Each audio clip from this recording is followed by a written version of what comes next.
Hello, good morning everyone, welcome to my daily blogs. আজ হচ্ছে Sunday, মে 19। এখন প্রায় ঘড়িতে 8টা। এখন থেকে তোমাদেরকে সাথে নিয়ে আমার ব্লগটা স্টার্ট করছি। ফার্স্ট অফ অল ফ্রেশ হতে গেলাম।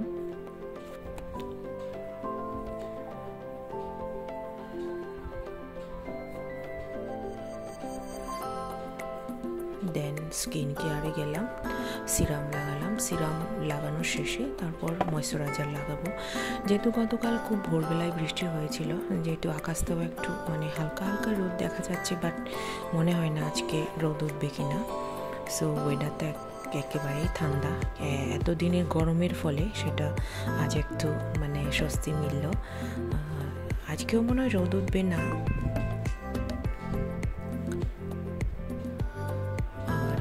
ময়শ্চারাইজার লাগাচ্ছি।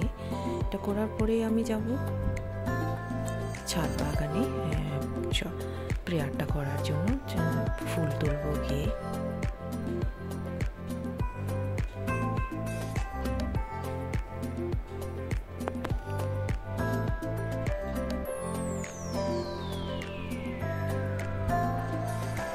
দেন ছাদে গেলাম। তারপর গিয়ে দেখলাম ইয়েলো জবা 4টে ফুটেছে, আর সেটা ভিডিও করে নিলাম। আর সঙ্গে ফুলগুলি, নয়নতারা ফুলগুলি।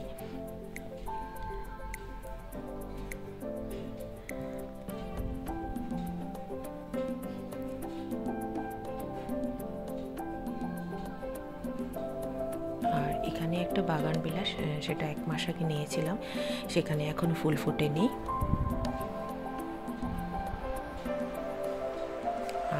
এটা হচ্ছে আমাদের সাওয়ারাং পাতা, যেটা আমরা সবজির মধ্যে দিয়ে খাই। সেটা না হলে আমাদের হয় না চাকমাদের। আর এখানে একটা লাউ গাছ লাগিয়েছিলাম, পাতাগুলো একটু ফিকে হয়ে গেছে, সেটাকে কেটে ফেলে দিচ্ছি।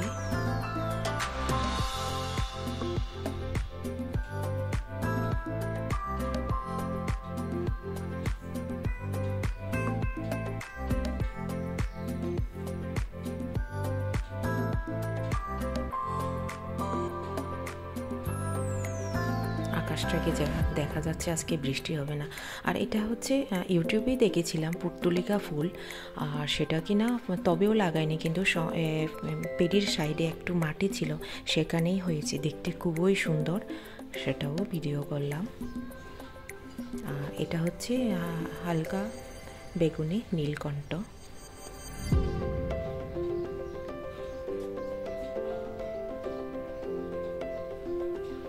আর গোলাপগুলো এখন তো রোদের সিজন, তো সো গোলাপগুলো এত ভালো হয়নি। শীতের সিজনে অনেক ফুটেছে।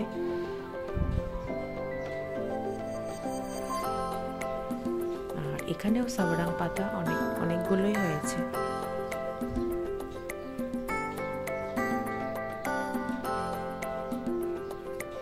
এখানেও আছে সাওয়ারাং পাতা, প্রায় অনেকটা জায়গায় আছে। আর এখানেও আছে, সঙ্গে লাগিয়েছিলাম ড্রাগন। এখানেও। এখান থেকে যাওয়ার পরে আমি প্রেয়ারটা সেরে ফেলবো।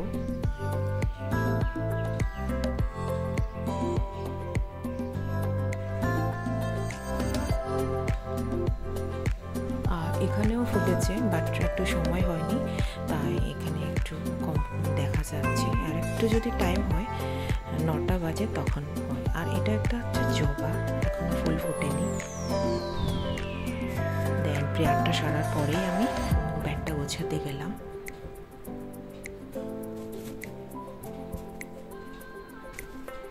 ব্যাগটা গোছানো যদি থাকে, মনটা একেবারে ফ্রেশ হয়ে যায়।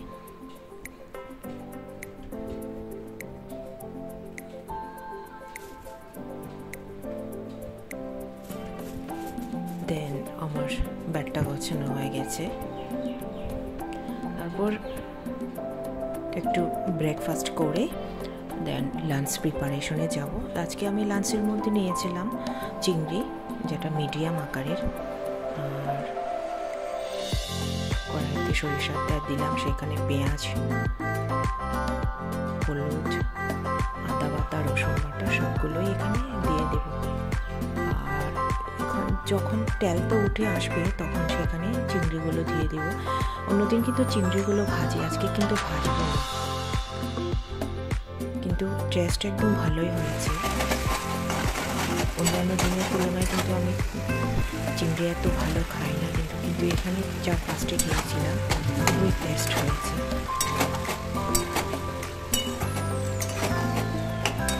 অনেকক্ষণ রাখার পরে সেখানে আলুগুলি দিয়ে দিলাম। সো বন্ধুরা, তোমাদের যদি আমার এই ভিডিওটা ভালো লেগে থাকে অবশ্যই একটা লাইকস, কমেন্ট এবং সাবস্ক্রাইব করবে। আজ আমার ব্লগ এই পর্যন্ত। সবাই ভালো থেকো, সুস্থ থেকো। তারপর বিকেলবেলা মনে হয় বৃষ্টি হচ্ছে, তা একটু ভিডিও করে নিলাম।